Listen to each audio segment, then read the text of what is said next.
Welcome everybody. Hello. Welcome to our Curiosity Chill, where we poll a subject together to study. Today's topic is Pride Month. Yes, specifically, what is Pride Month? The history of Pride Month. 6 major historical events in queer history beyond the Stonewall riots. And then we've got some inspiring photos. All of these articles today are from them.us, and the moderators will be sharing their the links in the chat. And yeah, I want to do this spacey one. Spacey one? Yeah, the pyramids it doesn't make a ton of sense. No. Last week we studied Egyptian mythology, so which it made sense. That made sense. How about this? That's nice. You know, Pride in space. Shout out to everybody who's using a lot of Pride emotes right now. I see you all, and I appreciate you being here, and I recognize and love your pride. Oh yeah. I'm glad to see it. Also, a good chance to shout out to our pronouns extension, ! Pronouns in the chat. We'll give you an extension that you can add to your browser, and if you want, it makes it a little easier in Twitch chat. If you prefer he, him, or she, her, or they.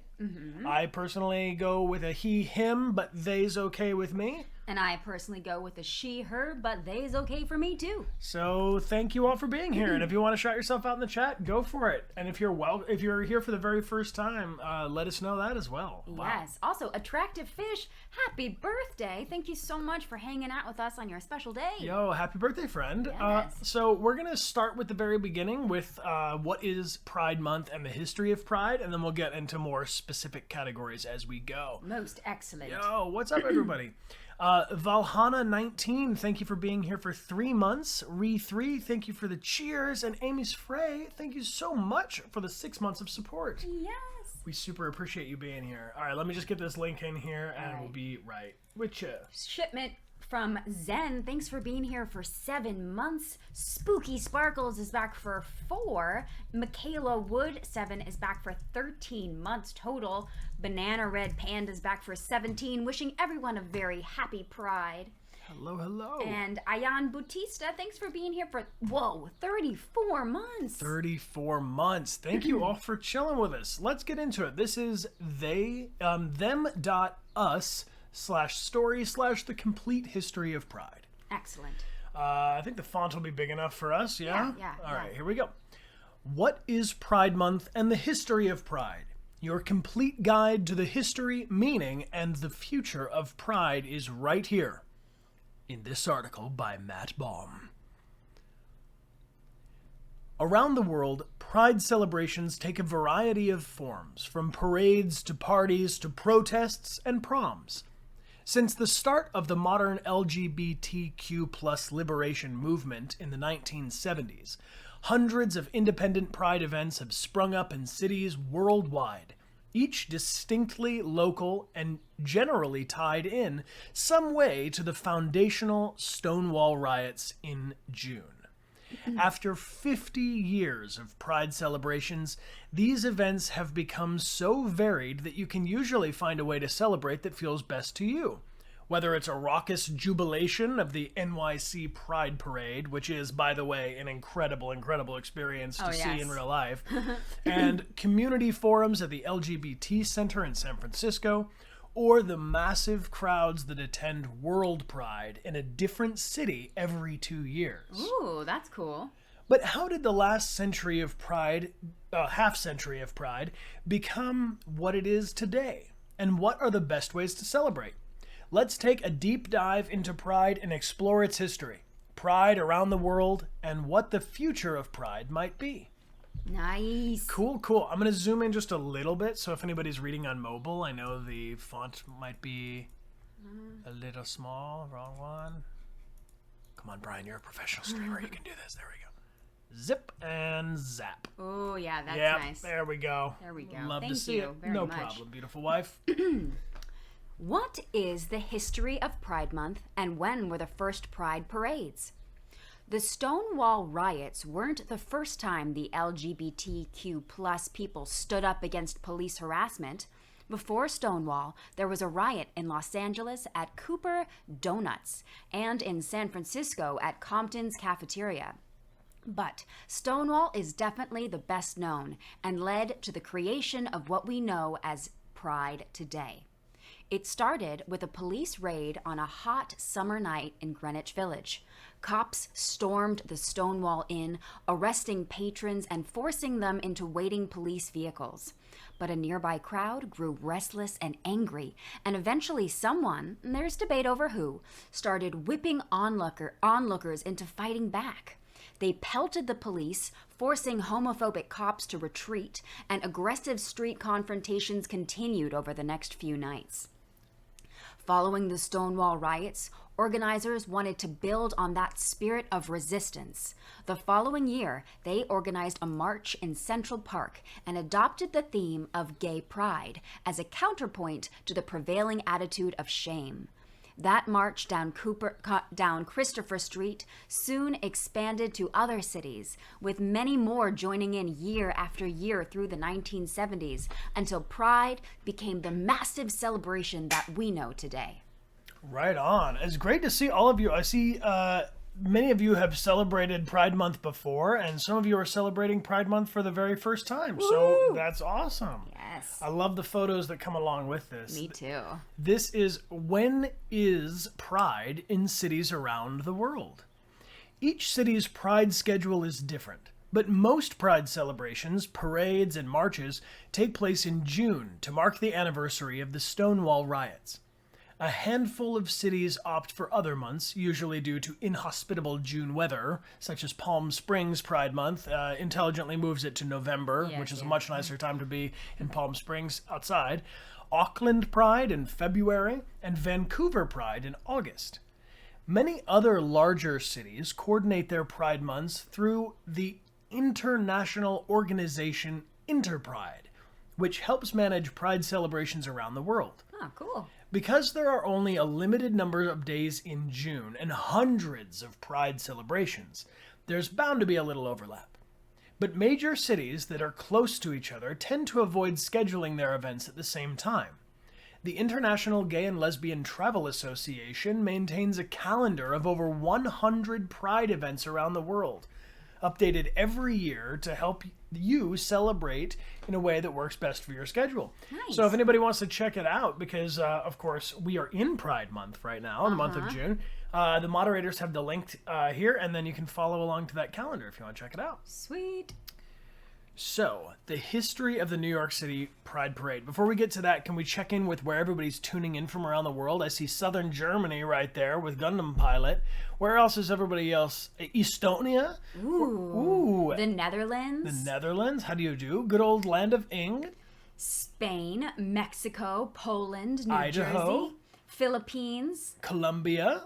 Russia, Mexico. Chechnya, Singapore. Argentina, Scotland. Wales, Georgia. Australia, Oh, Texas. Taiwan, And India. Hong Kong, California. Hungary, Oregon. Saudi Arabia, Nevada. Pennsylvania, Detroit. How's it going? Czech Republic. Canada, Finland. You get this is worldwide pride right Italy. here. We can celebrate worldwide pride in this moment. Wisconsin and Russia. Belgium, Singapore, Spain and Vegas and Philippines too. Great in Greece. Welcome everybody. Thank you Worldwide so much indeed. for joining us. I love it. Yeah, and Dimmy Dream, thank you for the resub. Welcome back for 2 months. And Z Bragg with the cheers saying Happy Pride, and Periodic Table Dancers with an awesome name. Bad Sapphire Wolf, thank you for 23 months. And Derazia, thank you for subscribing. So, Amelia, will you take us through the history of New York City Pride Parade? Yes. What is the history of the New York City Pride Parade? Just a few weeks after the Stonewall riots, LGBTQ+ gathered for a gay power rally in Washington Square Park. It was clear that there was interest in holding more events like this, and over the following year, local activists proposed a larger annual march modeled on quieter protests that had been happening for years in Philadelphia. The new annual protest was to be called Christopher Street Liberation Day and were organized by representatives from groups like the Mattachine Society, Gay Activists Alliance, and the Gay Liberation Front. The first parade in New York City occurred on June 28, 1970, and attracted thousands of marchers carrying banners and signs. Oh, and here they are. Yes. What is the history of protest at Pride? Since its beginning, Pride has been a political event.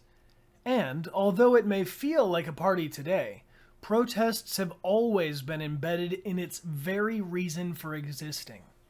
Pride has always been a protest against unjust systems, even when it's lighthearted and fun.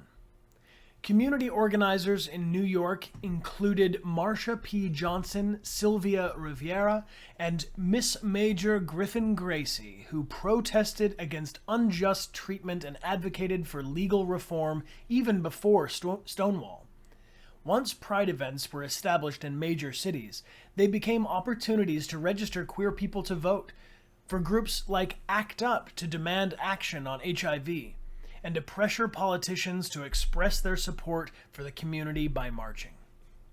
Several major Supreme Court rulings on LGBTQ+ equality have taken place in June, such as the Obergefell decision that legalized marriage equality, and Lawrence decision that ended sodomy bans, and the Bostock ruling that stopped hospitals from turning away trans patients. When those victories occurred, Pride events celebrated the win and redoubled efforts to advance queer liberation even further. How is Pride commercialized, and how are activists resisting? As Pride has grown, so has commercial and corporate influence. That's led to concerns that Pride is moving away from its protests route and becoming a party at a time when there is still a lot of work to be done, not just for the LGBTQ+ community, but for communities that overlap. For years, organizers have raised concerns about the prominence of corporate logos at Pride and about the money pouring in from wealthy companies. Of particular concern is the participation of politicians and corporations that don't have LGBTQ+ interests at heart.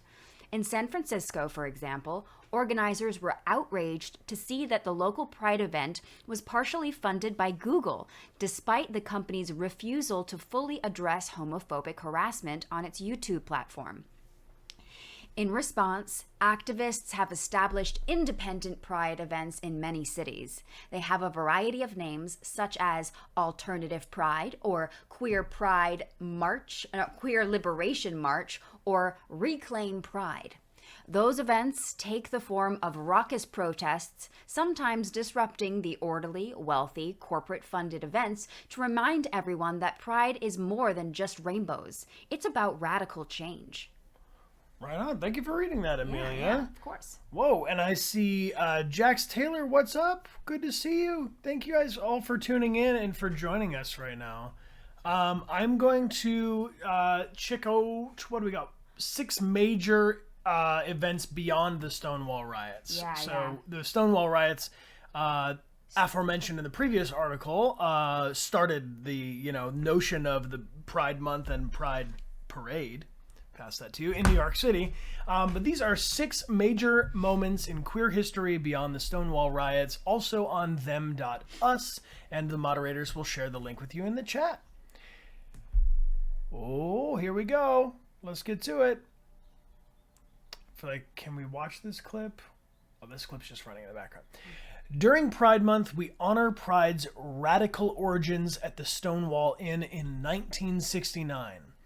But what we don't often hear about are the other political actions and uprisings that have advanced LGBTQ+ rights movements from as far back as the 1920s through today. Wow. In this video, transcribed below, our queero Billy Porter takes us through the LGBTQ+ history that doesn't get enough mainstream recognition and reminds us to appreciate our queer legacies, that we fight for our collective queer future. Wow. So do we want to watch the video? I mean, I feel like this is an informational site that would be okay with us retransmitting. Or should we just continue? Maybe we should just keep reading. Let's read. Because we can control the tempo on our own. Mm-hmm. All right. But you guys can check out the video as well if you would like to watch, the full video right here at the top. Mm-hmm. All right. You're familiar with Stonewall, of course, but what about the activist movements throughout history that haven't received as much attention? Groundbreaking queer political actions have been an active part of modern history, with almost 50 years worth before that fateful day in 1969. Today, in advance of this month's Gay Pride celebrations, we'll take a look at some of the more obscure political actions that have also changed the course of queer history. 1920s. Was anybody alive in the 1920s? Anybody tuning in? No? Do we have any centennials with us? Well, those would remember that when U.S. Army soldier Henry Gerber was stationed in Germany from 1920 to 1923, he saw the rise of homophile organizations, as gay right groups were once called. Gerber was inspired by the work of Dr. Magnus Hirschfeld, founder of the Scientific Humanitarian Committee, an organization dedicated to overturning Germany's anti-homosexual rulings. Gerber believed there should be an organization like this in America, too, and upon returning to Chicago in 1924, he dedicated himself to developing one. The group came together in December 1924 as the Society for Human Rights, the first gay rights organization in America. They produced the first ever gay rights newsletter in the country, called Freedom and Friendship. Shortly after the newsletter was disseminated, Gerber's home was raided by police. He was arrested. His papers were confiscated. He lost his job and life savings. The society fell apart. Later, Gerber relocated to New York City and began writing activist work again, this time under the pen name Parasex. He continued his activism until his death in the 1970s. And welcome, Raiders. What's up, Kessie Bear? Thank you for joining our Curiosity Chill. Hello, hello. Each week we poll a subject to study, and this week's subject is Pride Month. So we appreciate you all being here and sharing your pride with us. Right now we're learning about 6 major queer history moments beyond Stonewall. 1950s, the Medellin Society. The Medellin Society was formed in the early 1950s by Harry Hay. It started in Southern California, but quickly spread across the state and the country, providing a space for gay and lesbians to gather and discuss their experience as homosexuals. This was a radical concept at the time, when few Americans were out, and in some places, it was illegal for homosexuals to gather at all. The organization would go on to declare that homosexuals were an oppressed minority, that developing a community was essential to overcoming oppression, and that anti-gay legislation in the U.S. needed to be overturned. However, in 1953, the group's radical ideas were traded for more accommodationist ones, which stated that homosexuals should adapt to, not combat, the heterosexual lifestyle in order to obtain equality. Historians today argue about the organization's effectiveness after this, citing that it either flourished and helped make changes to legislation, or that membership declined, leading to inefficiency. The Medellins dissolved at the end of the 1960s when gay rights activism became more aggressive. And then also in the 1950s, the Daughters of Bilitis. The Daughters of Bilitis was formed in 1955 in San Francisco by Phyllis Leon and Del Martin. It was named after poet Pierre Louis' The Song of Bilitis, in which Bilitis was said to be a female lover of Greek poet Sappho. The Daughters of Bilitis was one of the first lesbian organizations ever established In the US, chapters spread across the country and even Australia as the 50s went on. Originally assembled as a meeting place for lesbians, the group also held public forums to teach people about homosexuality and provided support to single and married lesbians as well as lesbian mothers. The group eventually evolved to promoting lesbian rights and lesbian feminist politics. The Daughters of Billetist shut down in the early 1970s, but it is known for its commitment to fostering understanding in and out of the lesbian community and setting a successful example for countless lesbian organizations to come. 1960s. Compton's Cafeteria Riot. The riot at Gene Compton's cafeteria in San Francisco's Tenderloin neighborhood happened in August 1966. A policeman grabbed a drag queen in an attempt to arrest her, and she threw a cup of coffee in his face. A riot began almost immediately, with glass windows smashed by thrown sugar shakers, tables flipped, and cutlery thrown. These particular Compton customers had had enough. It was by no means unprovoked either. Cops had been arresting drag queens, gay hustlers, and transgender women at the 24-hour eatery regularly for cross-dressing, for obstructing the sidewalk, and for any reason they could to find to throw them in jail. It didn't help that Compton's owners preferred the queens, hustlers, and trans women leave and would call the cops on them to have them removed.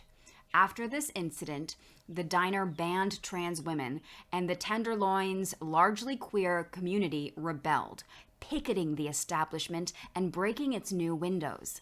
The Compton's riot received no coverage at all of any San Francisco's publication, but today is recognized for its importance as one of the first queer uprisings against police brutality.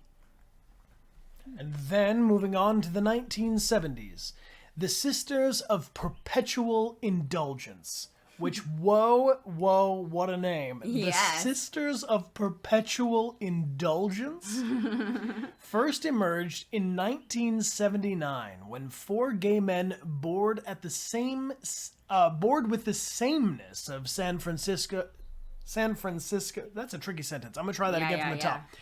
The Sisters of Perpetual Indulgence first emerged in 1979 when four gay men bored with the sameness of San Francisco's Castro district put on retired nuns' habits. Realizing their presence could bring joy and initiate social change, they formed an order of queer nuns, the Sisters of Perpetual Indulgence. Today, donning drag versions of nun habits, they draw attention to queer discrimination and religious hypocrisy, promote safe sex, and educate against dangerous effects of drug use, all while raising money for AIDS, LGBTQ+, and community-related issues. Chapters have since expanded across the globe. I love that. The Sisters of Perpetual Indulgence have my undying support. 1970s. Street Transvestite Action Revolutionaries, also known as STAR. Street Transvestite Action Revolutionaries, or STAR, was organized by queer historical icons and self-described drag queens Marsha P. Johnson and Sylvia Rivera. Both had been present at Stonewall and active in the GLF and decided to organize homeless trans youth, drag queens, sex workers, immigrants, and low-income people in New York. Rivera and Johnson were homeless themselves and saw STAR as a way to help and provide shelter for the people they knew as their children. They bought a building, fixed it up, provided shelter and clothes for people who came through. STAR grew from New York to Chicago, California, and even England, and lasted for approximately 3 years before it shut down. While the riots at Stonewall are of course important, their story starts decades before and continues today. Thanks to people like Henry Gerber, Phyllis Leon, Sylvia Rivera, Larry Kramer, and countless others, queer activism still has a loud and forceful voice in and out of the community. We owe so much to their legacy. We'll continue to speak out in honor of the strides they made for us and the lives we hope to change in the future. Awesome. Yeah. I'm all about it. Thank you guys for reading along with us. If you want to check out this article as well, it's also on them.us. The moderators have that link in the chat. And I think we'll move on over to, we have 2 other categories here, and one is 14 inspiring photos. I want to check it out. What's going on? I'm so glad you can be here. And Oliver T, welcome back for 10 months. Linnea TV, welcome back for a whole year. Woo-hoo. Yo, Loathing Loki, thanks for subscribing with your Prime.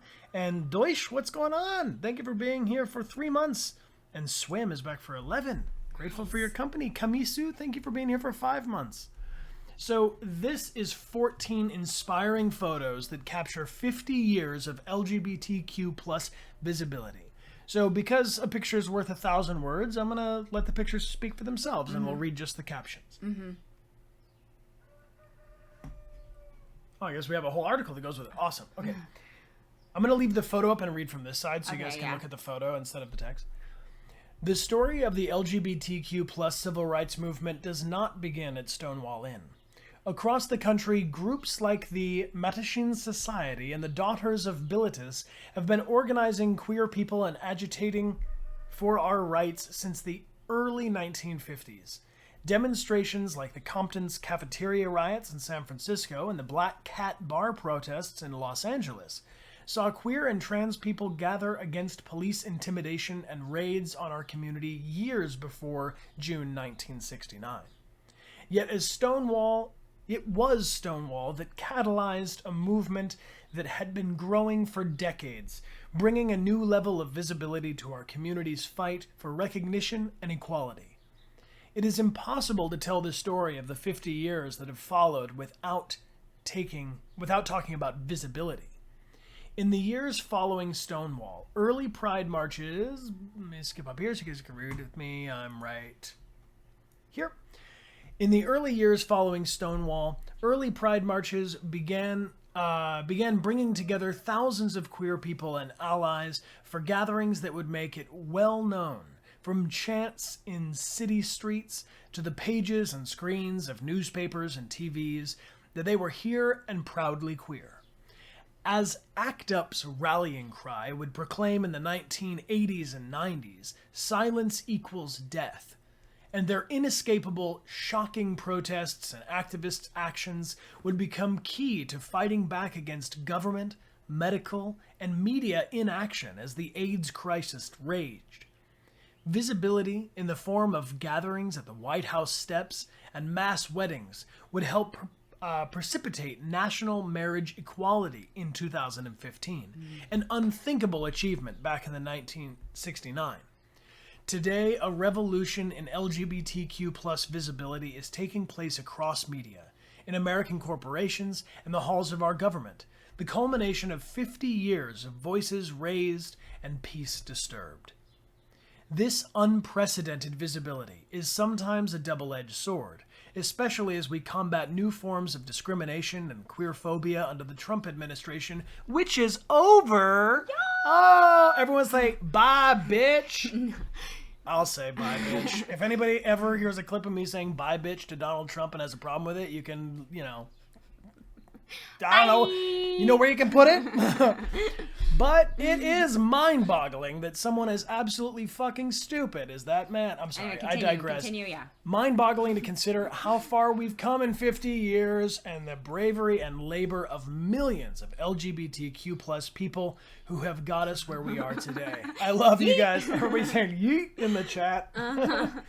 Right. Also, liquid hand sanitizer, thank you so much for that gift sub group hug. Appreciate you so much. Thank you so much. Thank you for your good company, everybody. We appreciate you joining us today. Also, I want to say Pillow Cat, welcome back for 29 months. Starting it off with some major support. Thank you to our mods and lieutenants. Thank you guys so much for helping us on stream. Sherbert Penguin's back for a whole year, and Dragon Mummy for a year and a half.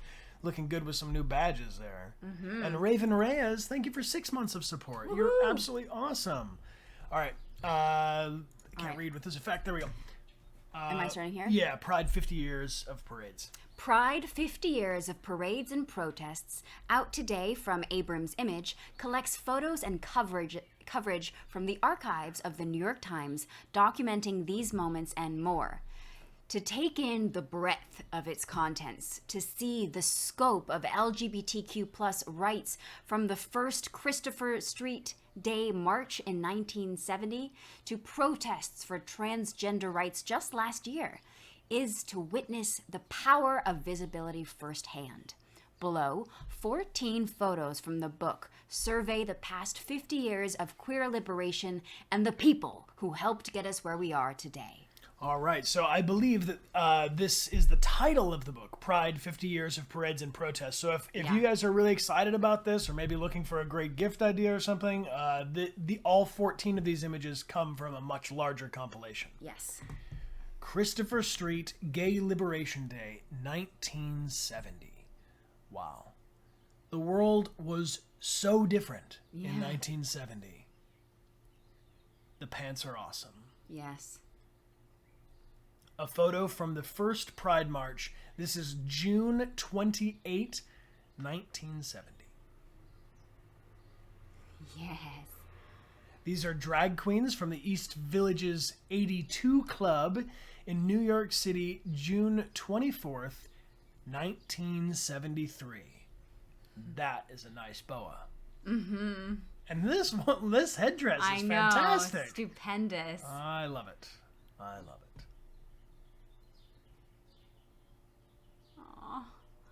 Oh, I love this. This is parents of gay people gathering together at a gay activists parade in New York, June 24th, 1973. Oh, there's a lot of love here. I love to see this. Yeah. This makes me very happy. Mama. All right, this photo is from New York City as well, June 27th, 1976. Love it. Wow. This is a photo from a gay rights march on Fifth Avenue in New York, June 26, 1977. Wow. People on the streets. Wow. It's a lot of people. For context, Fifth Avenue is one of the, if not the largest avenue in all of Manhattan. It goes all the way down the island of Manhattan. So this is a lot of people. This photo's from 1983, New York, June 26, by Dearth Fan. I spy this little koala, or what? This is not a koala. Why do I mix up koalas and pandas? Team, this is a panda. Okay? An anti-gay protest at the Pride Parade in New York City, June 26th, 1983. Look at all these confused, hateful people that went on to live boring, sad sex lives. Yeah. Yes. Yes. New York City, June 30th, 1985. Look out, team. Oh. Look at the contrast between, just the other folks standing around on the street. Look at they're wearing awesome roller skates too. Oh, yes. I didn't even notice that. Roller skates. Mm-hmm. Anybody here can roller skate? See, I would wipe out. Me too. To me, it would be hard to do a parade in roller skates, but I'm impressed. These are protesters holding hands in a moment of silence before being arrested at Folly Square in New York, June 30th, 1987. Oh, wow. Silence equals death. And they're protesting the lack of coverage and response from the medical community about the AIDS crisis that was happening at the time and ravaging the LGBTQ plus community. You know what? Yeah, let's Can we just take a moment? Let's take a moment of silence.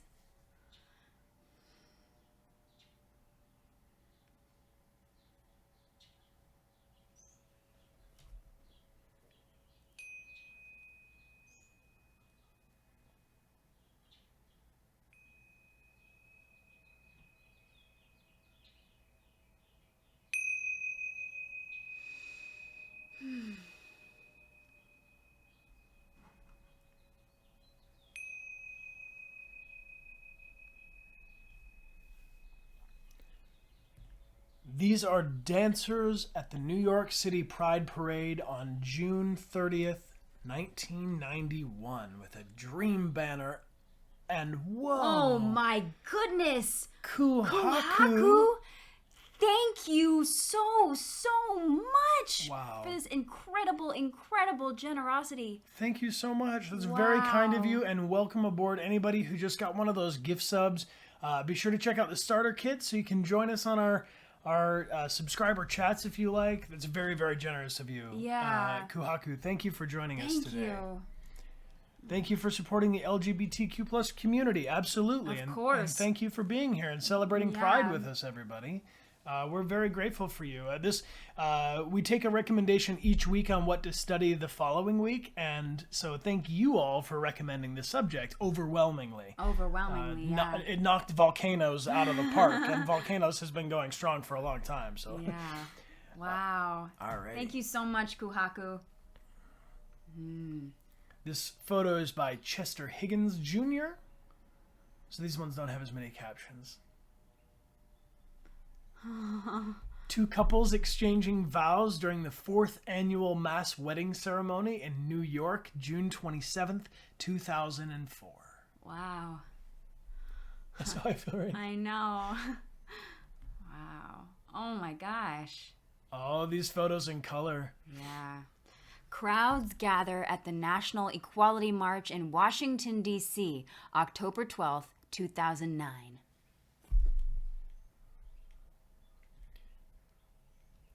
And the last photo here on this article is a trans rights protest outside of the White House on October 22nd, 2018. Sending you love, friends. Trans rights, absolutely. Yes, which leads us perfectly into the next part of our article. Yep. Trans visionaries. How Miss Major helped spark the modern trans movement. This article is also on them.us. The moderators have the link in the chat if you would like to check it out. And Sarah Newt, thank you for the gift subs as well. Yeah, Appreciate you welcoming in some new friends. Thank you guys all for being here. Of course, I'm glad to see you, Peacemaker Sama. Thank you everybody for joining. Oh, this is sweet. I love seeing your guys' nice messages to each other back and forth, and I just want to thank you for being so encouraging to each other. And I'll tell you, some days in my own life, I'm just not feeling good. I'm just not, everybody has a down day, and you guys have been incredibly supportive to Amelia and I, and moreover, you've been incredibly supportive to each other. So just thank you for that so much. Yeah. From Stonewall to present day, Miss Major Griffin Gracie has spent more than 40 years advocating for the marginalized, and she got tips for young activists. Nice. All right, here comes some tips, because I think we might have some young activists here in the crew. And Ooh, yes, please. Miss Major Griffin Gracie, who helped spark the modern trans rights movement over 40 years ago, pictured here. International Women's Day. In Trans Visionaries, trans activist Raquel Willis talks with trans elders who helped kick off and shape the trans rights movement as we know today. As we celebrate International Women's Day, we must elevate the brilliant and powerful transgender women of color who have paved the way for today's social justice movement. Miss Major Griffin Gracie has spent more than 40 years advocating for the marginalized, whether in prisons or on the streets. Born and raised on the south side of Chicago, the trans activists came to know herself in the 1950s and 60s, when police raids of queer bars were rampant, and the thought of LGBTQ plus people speaking out against oppression was novel. She, alongside other vanguard activists like Marsha P. Johnson and Sylvia Rivera, emerged from the perilous 1969 Stonewall riots with a commitment to support her sisters and other trans families. Though Miss Major's lifelong leadership is now widely acclaimed, the road hasn't always been smooth. She spent several stints in prison during the 1970s and credits her radical political stance on issues like abolition and black liberation to those experiences. Despite her own run-ins with white supremacists, cis-heteronormative systems like the prison industrial complex, she has always played a role in building up and motivating the trans community. In Major, a feature-length documentary that chronicles her life, many of her close friends and confidants share the positive influence she had on their lives and the various local communities she has lived in. So this could be a good recommendation if anyone is looking for, what to watch to celebrate. This is the poster for Major, and there's a soundtrack. Looks great. Check this out. It's missmajorfilm.com if anybody wants to watch on their own. And Rad Realist, thank you so much for the gift sub group hug. Yo, thank you, Rad Realist. Thank you. Keeping it real. In 2005, Miss Major joined San Francisco-based Transgender Variant and Intersex Justice Project, also known as TGIJP, as a staff organizer and later as an executive director to lead their efforts for advocating for incarcerated transgender women. She officially retired in 2015, but her fire continues to burn. She is currently working on building House of Gigi's, a safe haven and retreat house for the transgender community. We caught up with Miss Major to discuss her long fight for liberation, self-care, and her thoughts on current political climate and what it means for trans activism. What does it mean for you to be 40 years into your activism and to be an elder now after getting involved in the movement at such a young age? So these are the questions and the replies. When you're doing this out of care and concern, you really don't think about it as activism or a movement. You think of it as, for me, protecting my girls. Getting to this age is interesting because things are better than they were when I was growing up. There's still the stigma of being a trans person, but the world is changing, and we are more prominent than we've ever been, in a semi-positive light. They're still killing us, they're still throwing us underneath the jails, but there are people that are not a part of our community who are bitching about the injustices that they are doing to us. That's a major step. So you can be an ally just by helping speak other people's truth and making it heard and allowing the platform to be used for important conversations like this. Yeah. You're so right. So much is different now. There are so many young folk that are owning their identities at single-digit ages. What were the dynamics of your family, and how did you understand yourself as a kid? This is their answer. At that point, it was, as it is now, a matter of survival. It's interesting to think about when I was younger, the constraints and the way I had to negotiate through in order to maintain breathing every day. My family would say, "Oh, that boy is acting way too feminine, Chile," or "You need to beat the shim out of him."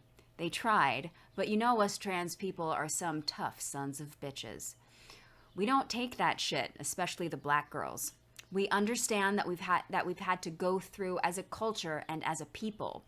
It becomes a matter of standing up for who we know we are. It's not that we believe we're this or that. We know that's who we are.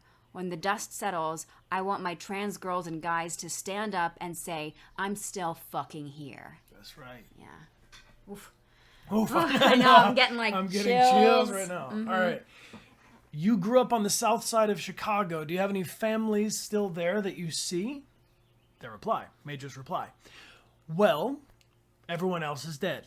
My father's family was small and my mother's family was large. All of my aunts are gone. I may have some cousins here and there. Of course, they're not going to keep up with me.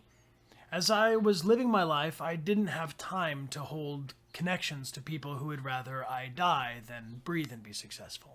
Yeah, so that's a real thing, and in some cases, it is true that you have to find your own family and build your own chosen family of friends. Yeah.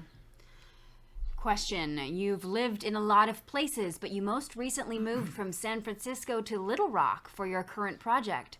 What is it, and how did you come up with the name House of Gigi?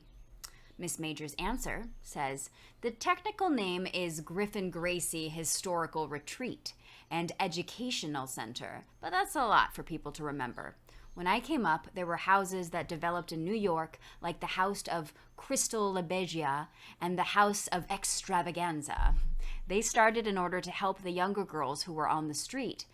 They helped them learn the things they needed to do to survive, like how to negotiate with the cops and what to do if they got busted.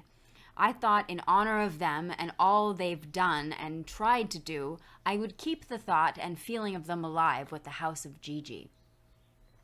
I want it to be a retreat where I can bring the girls here and create a sense of family for our community.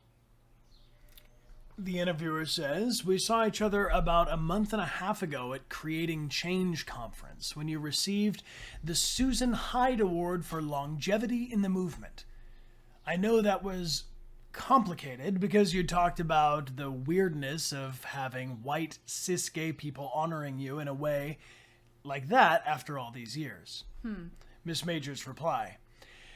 Yeah, these white, overprivileged, entitled, stick-up-their-ass motherfuckers who hate us nudge each other when they see us, talk about us when we walk by, no matter what city we live in. It's not that all of them are bad. There's about 3 out of 1,000 that have some sense and respect people for who they are. I had a lot of personal issues over this. I said in my speech, it took 40 years for me to get up here, and you motherfuckers are late. They want to rant and rave and act like, oh, this is the thing to do. Miss Major is not your token. You need a token? Well, go to the subway and get one and get on the fucking bus. In accepting the award, I wanted to make sure that I stood up for my community and who I am by letting them know, and that they have been doing this shit to me since I was a kid, and it hasn't stopped. The only reason they don't do it now is that's because I'm an older woman. Miss Major. Very interesting. Yeah.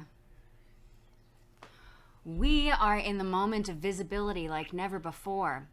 What does that mean to you with the political backdrop of the Trump administration? That's not in anymore. That was actually a major failure in all of its plot points. Wah, wah. Well, the ex-president wants to eradicate us from the face of the earth. He doesn't have a belief system, and he's not a politician. When he won this, my worry was that our community would become so fearful of what he may do that they might run blindly into the closet and hide. This is the time when we can't hide. We need to have our presence known. I don't want to see trans people on the endangered species list. I'm hoping, being out there myself, that people will see me going on and believe that we can do this.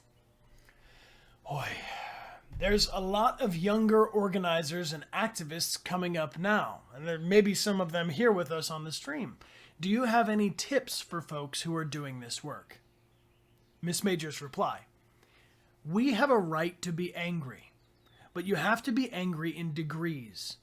You use your anger to come up with ways to dismantle the bullshit that is oppressing you in the first place. There has to be a way to manage this so you accomplish the goals you set out for yourself.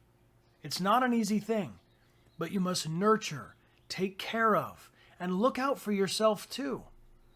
If you don't take the time to heal your wounds and soothe your ills, you cannot be of any benefit to anybody else. Ugh. I think that is really, really important, not just concerning trans rights or LGBTQ plus rights, but for all of us, if we want to be helpful to other people and if we want to move a cause forward that's important to us, you have to spend equal amount of time making sure you're in a good condition to be able to give that help and to be the most powerful tool that you are capable of being. Yes. So the interviewer asks, Mama Major, what do you do for self-care? And Mama Major says, I'm a person that likes music and TV. I liked big band era stuff like George Gershwin, Count Basie, Peggy Lee, Martha Washington, Dana Washington, and Billie Holiday. On days when I'm feeling kind of icky, I curl up with my dog Moose and watch TV. We've had her since my kidney surgery, and if I need a little masculine attention, I'll go and get it. Were you ever married? Was there a desire for you to have that kind of life? Major's reply, I did have that desire when I was younger. My closest friend at the time was Crystal Labagea. She had the most beautiful wedding, and I was one of her bridesmaids. Then I said that's what I wanted. Eventually, I thought, well, I'm an ex-hooker, one man, I don't have time for that. I liked having long, engaging romantic affairs for maybe 3 to 6 months at a time. Then I would bring somebody else in.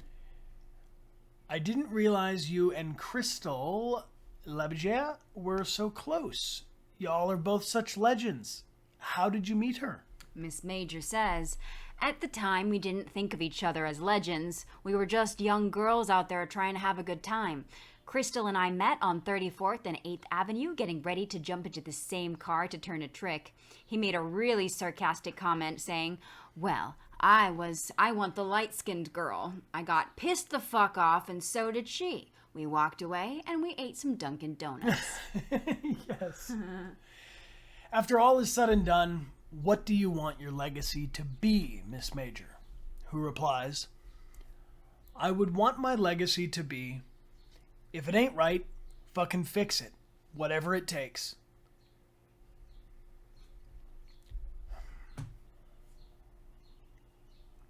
I'd want to be remembered for trying to do the right thing and care for all people. We're all part of one another. I would want people to understand who we are as human beings. I want us to look at the similarities more than the differences. This interview was edited and condensed for clarity, and you can check it out. Raquel Willis is a Black, queer, transgender activist and the writer dedicated to inspiring and elevating marginalized individuals, particularly transgender women of color. She is also a national organizer for the Transgender Law Center based in Oakland, California. Awesome. That was super cool to read that interview. Yeah, I'm very really powerful. grateful for that. So a reminder that there's a whole documentary film called Major about Miss Major if you want to check it out and maybe spend a little more time going a little more in depth.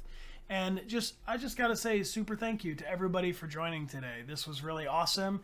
And if you learned something, feel free to type it in the chat. Yeah. This is a pop quiz at the end of the stream. We like to say, type a thing that you learned.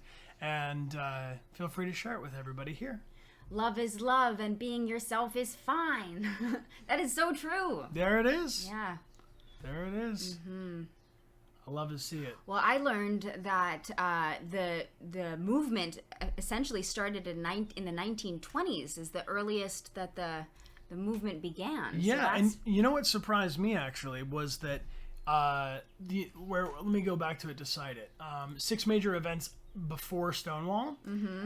When they're talking about this incident with the U.S. Army soldier Henry Gerber stationed in Germany from the 1920 to 23, I was really surprised to see that, when I think of Germany, I don't think of the beginning of gay rights movements, but in this case, this U.S. Army soldier comes back from being stationed in Germany, seeing other groups, early gay rights groups, that are fighting for overturning Germany's anti-homosexual rulings, and then brings that back to the U.S. and starts up similar work here. So it's definitely cool to see the interconnection between all the different countries and how Pride is celebrated around the world. It's not just New York City Pride. And there's a calendar on this them.us website. If you guys want to look up an event, we're in the middle of the month. So right. Yeah, here we go. There you go. So there are events happening not just in the month of June around the world, and you can check out the calendar right here. Which has got Nice. Which has got all kinds of events happening all through the month of June. If you want to celebrate Pride in many different ways, you don't necessarily have to be at a Pride or in a protest to participate. There are lots of, as varied as we are as people, there are varied ways to celebrate Pride. And yeah, I learned about Mama Major. Me too. Learned a lot about Mama Major, and I'm definitely going to check out that documentary because I'm a huge fan of documentaries. Yeah, me too. Good work, team. That was powerful. That was powerful. You know where that leads us, though. What are we going to study next week? What do we study next week, team? All right, so type something into the chat that you are curious about, and then we're going to do a poll, and I'll decide together what to study next. Yeah. And Jimmy John's Pizza Sauce, thank you for being here with Amazon Prime. And Real Network, thank you for the gift sub to Ellie Bunn. And Midori, thank you very much. Oh, it's Meble returned. Hey, Meble. Okay, so we got to put volcanoes back on there. Lots of volcanoes. All right, volcanoes is back on the list. Poems. I like poems. That could be fun. Poems and poetry, maybe? What else do we got? I'm seeing a lot of love for volcanoes. Youth growth? What do we got? We did one on pirates pretty recently. Japanese mythology. Yeah, that's that cool. sounds good. Japanese mythology, since we've done Egyptian mythology, Greek mythology recently. Do history of history of what did I just see? History of language. History of language? We did something like that, but we can do history of language. I'm sure there's a lot to get into there. Language is a tricky word for me to spell. Give me maybe one more. One more. The Bermuda Triangle. Yeah. All right, the Bermuda Triangle. Triangle. All right, look, guys, if there's a typo, just roll with it, okay? Here we go. Number 1 in the chat for volcanoes. Number 2 in the chat for poems and poetry. Number 3 for Japanese mythology. Number 4 for the history of language. And number 5, the Bermuda Triangle. Whoa. Hey, Jade.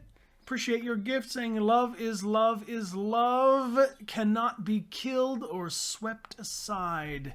Now fill the world with music, love, and pride. I love that. Appreciate you all being here. Sweeping Angel... Sweeping. Sorry, can't be swept aside. Weeping Angel rhymes with Sweeping Angel, who actually, Weeping Angel, you should talk to Sweeping Angel and see if maybe they could come help us. The studio needs to be swept. Super Scree! Thank you for the gift sub to Car1982 and for having all of the VODs of our streams that I couldn't find and sending them to me. Super Scree is looking out for everybody in this community, you should know. And Missing No Annie, thank you for the gift sub to Lemon Puppy. Looks like Japanese mythology and volcanoes are taking the lead. If anybody else wants to vote, now's your chance to do so. Also, Leclerc, thank you so much for that big cheers. Appreciate you. Oh, thank you, Leclerc d'Allemanche. Oh, you're getting a deviant tattoo tomorrow. Ooh, stay deviant, my friend. Yes. All right, it's Japanese mythology. Nice. That's super cool. I'm all about it. We're going to check that out. Cool. So that's next week's topic. We will start 1 hour before whatever time it is for you right now. Right now it's 11 a.m. and we start these streams at 10 a.m. Pacific. Super cool. Thank you guys all for voting with us.